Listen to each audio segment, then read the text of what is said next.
Welcome to the program with me, Dr. Mercy Korir. This is Health Digest, the program that discusses health issues that affect you. On this episode, we are discussing child mental illnesses, and we're looking at mental illnesses that affect children. How do we as a society handle children who probably have a mental illness that is yet to be diagnosed or has been diagnosed? How do we as parents handle these children, or as teachers? When and how do we miss some of these mental illnesses that affect children? And we are discussing this from Mathare Mental Hospital. And with me to start off this program is Afisai Matoke. Afisai, whose son Samuel has a mental issue that has been diagnosed and is being managed. But initially, Afisai did not think that his son Samuel had an issue. He thought that this child was just performing poorly in school. And we'll start with you, Afisai. What made you come to this clinic at Mathare today for your child, Samuel? He was doing badly because when he was here, normally I change schools so that I can see if there is any improvement. So I changed from one school to another, but the latest I sent him home. There's a school in Kisii. So when he went there, the first exam he was given, he did poorly, got almost 100 and something marks. So the question that teachers started asking, how can people from Nairobi can perform poorly than the other children who are, let's say, in the countryside? Yeah. So that made us to ask ourselves questions. Depending on which disorder it is, depression or ADHD or autism or bipolar or mood disorder, substance abuse, it can be seen in early childhood or in adolescence. When Samuel was born at birth, did he have any issues? And as he was growing up as a toddler, did he have any issues that made you realize as a parent that probably there's a problem here? No. Alikuwa tu ni mtoto kawaida, anacheza vizuri. The boy was born good. He didn't have any side effects or defects. So they didn't have any, or they didn't recommend for a clinic, that is. So she attended all the clinics, all the injection that is required for a normal child. There is the usual milestones. When a child is born, we expect them to smile at this age, we expect them to sit at this age, we expect them to walk at this age, we expect them to talk at this age. Many of the time, if some conditions are not diagnosed early, then the delay is even pushed further. Like autism, if you don't get the child get stimulated, and also because most of them also have coordination problems, developmental muscle coordination problems. So if that is not worked on through occupational therapy, through physiotherapy, through speech therapy, then you end up with the child having further delay. But on the other hand, also you will have a frustrated parent who is expecting their child to perform like other children of their age, yet they are not able to. And you delay the process of accepting. In some cases where, like autism, it's a severe disorder. After 3 years, we started baby class. I did well in baby class, but when we started nursery, that is when the performance yake ilianza kwenda chini.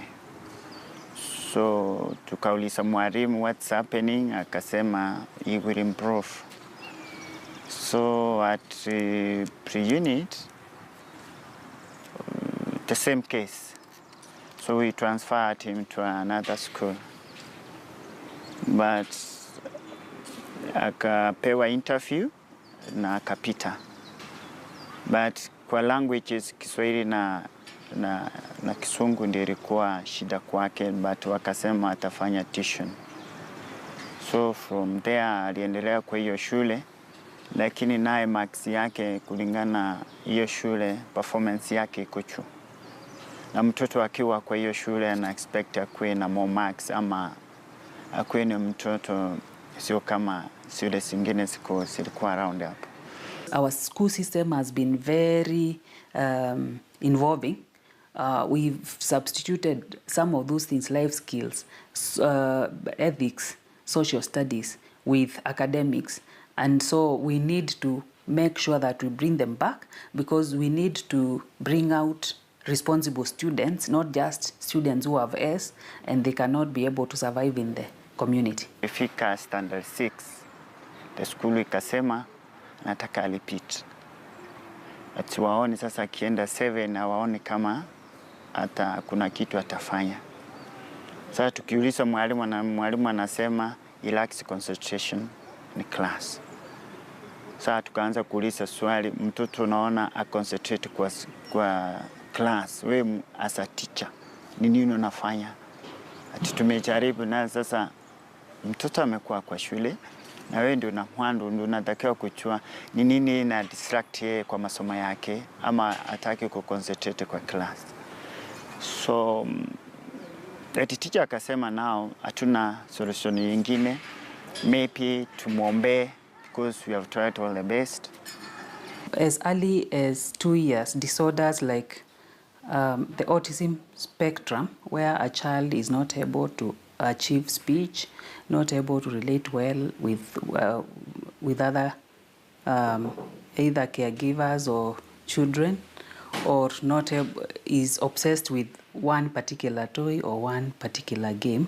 Those can be detected even as early as 2 years, when children are expected to be able to read. Other disorders like attention deficit hyperactivity disorder, also by 3 years you can tell that this child is more active than other children of the same age. And even depression, we are seeing depression as early as primary school children, high school children, but the other disorders, the severe ones, which set in adolescence. Substance abuse is also now common in school-going children from even 7 years, 6 years, and in adolescent is a major problem. Conduct disorders are where a child is constantly questioning authority, or oppositional disorder, ODD, where the child seems to oppose every thing an authority puts up for them. Those are disorders, again, which can happen in childhood. The severe mental illnesses like bipolar mood disorder also and schizophrenia set in before age 24, which is also during the adolescence period. Conversion disorder, where a child will say, I have stomachache, because they have pressure from school. They don't want to go to school. Or they'll fainting episodes. You go take to hospital, you do tests. That's very common. You do tests, you can't find a physical cause. So conversion disorder is very common. Children converting their emotional problems to physical problems. Instead of saying, I'm getting so much pressure at school, like I've seen several Form 4s. They are going for their exams and they just break down. And you find that this child says, you see, we have under so much pressure in school, I just need a break to consolidate my self-study and be able to brush up. Because when we go to school, there's a lot of pressure, there's a lot of revision, there's a lot of, and you're all grouped together, some are ahead of me, I feel I need to catch up in this, but I will not be allowed to do that. So we've seen many Form 4s breaking down, Class 8s as well. You find they break down. Either they have seen somebody else converse, and they know when they do that, they'll be allowed a break to stay at home, or the parents will come and give them attention, because as parents we have also become very busy.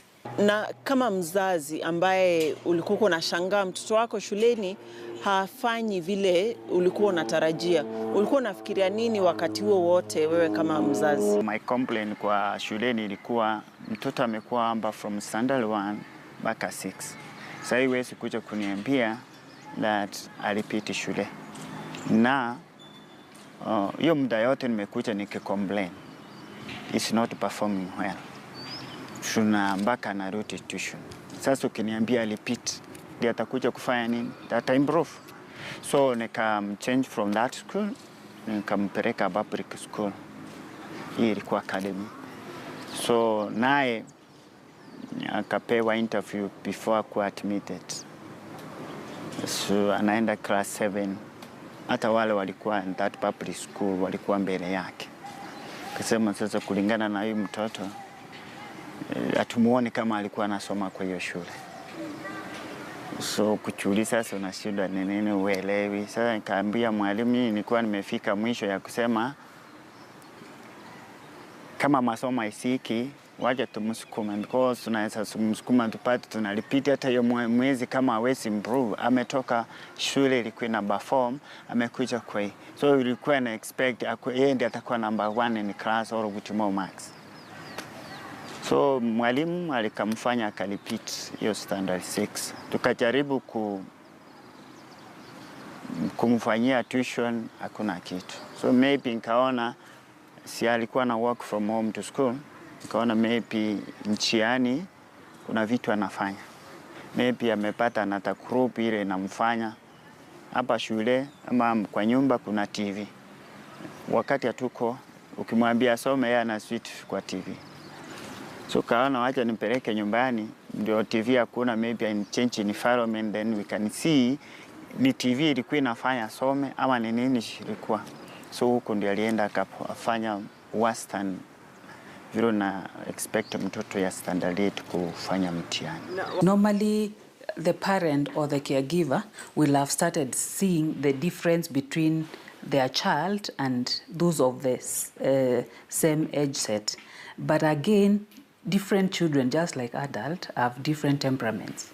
There are some people who are quiet, others who are outgoing. And so you need a professional to help you to be able to tell whether this is actually a disorder, a mental health condition, or it is a temperament, because personality develops in adulthood. We don't talk of personality in children. So it's either the temperament, whether it's their normal temperament, or whether it's a mental health condition. So you need a professional to tell you that.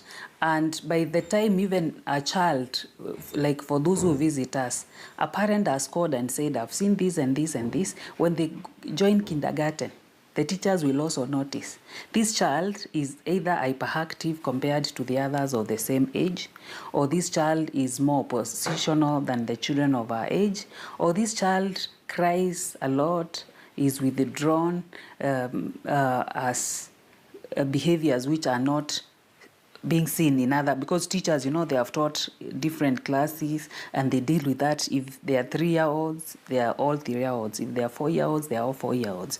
So you find that by the time, if a child has not been noticed at home, the teachers will notice. Most of the children, you find a parent has noticed, but they are in a denial until they reach school and the school says, I think there's an issue here we need to discuss.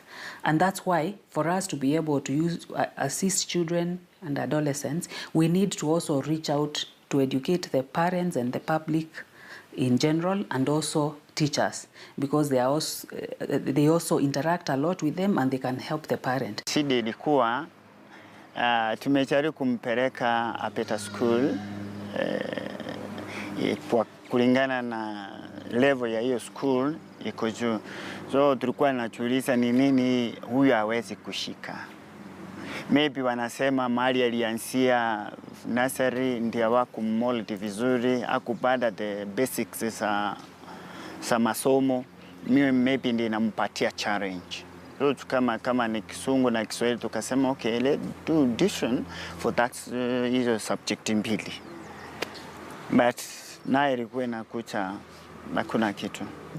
Did you at any point along this school process or school journey for Samuel, did you at any point think that there's probably something not right with my son? Wakati sasa nimempeleka Kisii, that's when nilikuja kurealize huyu mtoto akili yake why.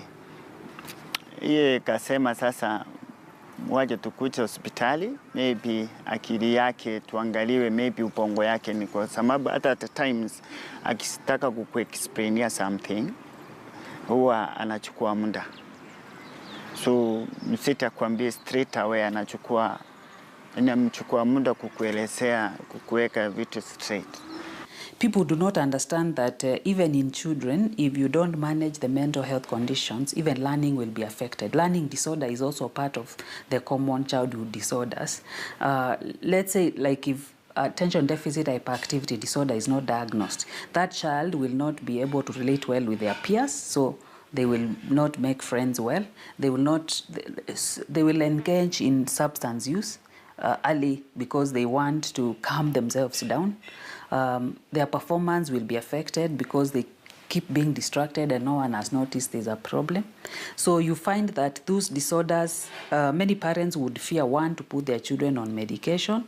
They would fear seeing a mental health professional. They'll say, no, why should I see a psychiatrist? My child, are you saying my child is mad? Why should I see a psychologist? My child is not depressed. How can my child be depressed and is too young? Many people think depression will only affect adults who are maybe financially not able, but we are seeing children with a lot of pressure. Kwa nyumba kwangu yule mtoto ya kuuliza maswali, mali yako ako peke yake.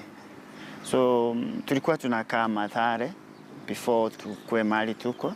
So tukahamia hapa kukuwa na watu ama watoto wengine akiwa at lower age. So maybe tukasema ile kukaa peke yake sababu hakukuwa na watoto wengine. So tukasema maybe hiyo ndio imeli affect hakuwa na kuinteract na watoto wengine. A child who is not able to relate well with the other children or with the teachers, don't just dismiss that child as being indisciplined. They could be depressed. In fact, in children, when they are depressed, unlike adults who will withdraw and become sad, children become disruptive. They become irritable. So if you are in a school where you just label that as indiscipline and keep punishing the child, then you will lose the child.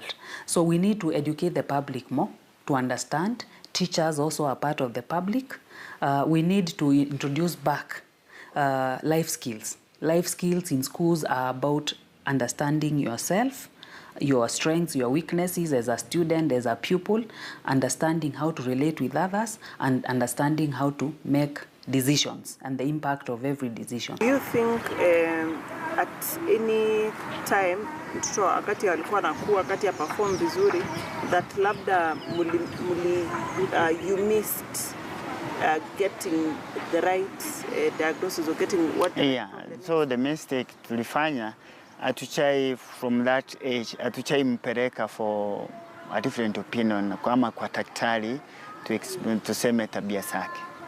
Sababu sasa tu kuona kwa tabia zake zilikuwa zinaleta halamu kuwa huyu mtu akili yake sio mzuri. Lakini leo napata anafanya vizuri, kesho napata anafanya vibaya. So unaona hata shule from class 1 mpaka unaona ifike 6. Hawajai mwambia nao rudi nyuma, lakini unapata ako average. Yenye ilikuwa nasema mahali yako weak afanyiwe tuition. So ilipiti sasa huyu mtu ataenda. Sasa shule ilirealize huyu mtu sasa tukienda 7 ile marks tuna expect akue atakuwa nayo. So wakasema sasa mama mrudie. That's when the problem started. Nyinyi kama walimu shida ni nini? Hata sisi hatujui. Many parents are putting a lot of emphasis on education. We are pushing our children so much to the point where they end up even breaking down. So it is good whenever a child is not either performing or there are discipline issues, let this child be assessed. It could not, you don't even need to go to a psychiatrist, even a psychologist, to evaluate the child. It would have been good if all our schools had educational psychologists, people who can evaluate the child and know, is this child having a mental health condition or is this child having a learning disorder? Because again, that child could have a learning disorder and you're pushing them to get an A. And do you think parents leave responsibility of their children or the responsibility to identify small changes or different things that are happening to their children to the teachers? Like as you said, you expected that the teacher could have pointed it out to you that probably there's a problem. Do you think as parents that we are probably leaving a lot to the teachers? The other hand, unapata most of the time mtoto ako na mwalimu. If there is any changes, the first person to notice ni mwalimu. Sababu mtoto today say anatoka hapa 6. akuje kwa nyumba 6. Yeah? Wewe ulikuwa umeenda job, ukikuja hapa hakuna homework. Maybe amefanya hiyo homework yake vizuri. So kesho yake anamkia ile mtu masaa mna interact na mtu maybe weekends. No, unataka alale mapema kisha amkie job. Yaani amkie shule. So unapata mimi nilikuwa na complain kwa walimu sababu mtoto alitoka hapa 6. Yeye ndio namuona na yeye. Na umeona huyu mtu nimempatia kazi haifanyi as per vile unataka afanye. Ni nini unafanya? Wangekuwa wamesema huu mtoto ni mimi nikikaa na yeye nikimwangalia kiakili sio sawa. Then tungeanza kujiuliza maswali, mbona kuko fela. So lakini nyumbani ukimwongeleza anafanya. But mahali tulianza kulia leo, unamtuma kwa duka anaweza fika katikati asahau. Tena atarudi ni kukumbuka ulikuwa umenituma nini? Si nilikuwa nimekwambia ABCD.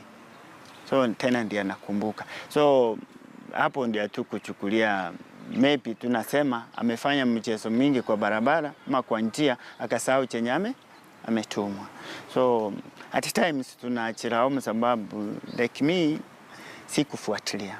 And having come to the clinic now, since you started this clinic, have you been told what his diagnosis is and if at all it's something that can be treated or managed at this facility? Wanasema it is treatable, so is under medication. So ndio tunajaribu tunakuja hapa after 2 weeks kuangalia improve, alafu kuna counseling na mkanzo whatever behaviors zake sio mzuri. Have you noticed any improvements, however small that they may be, since you started Samuel on treatment? Yeah, iko sababu sahi kuna zile art questions kama maths hakuwa anasielewa, lakini since niete mwalimu wa tuition, so akimwonyesha hii hesabu inafanywa hivi alafu anamwambia now do it, anaifanya. So ndio ingekuwa nasema kama ni akili yake ilikuwa mbovu, basi ingechukua muda huyu kuelewa hesabu. Depending on the severity, some by adulthood they have formed ways of coping. Like they have known how to put things on a diary. They have known how to make sure they hold on to their attention in addition to the medication. So you find, depending on the severity, if you're talking of attention deficit hyperactivity disorder, by adulthood the person has learned how to cope, and so they might not take medication forever. However, there are some cases where, because of our school system and lack of mental health awareness, that the person did not get diagnosed early. So you find that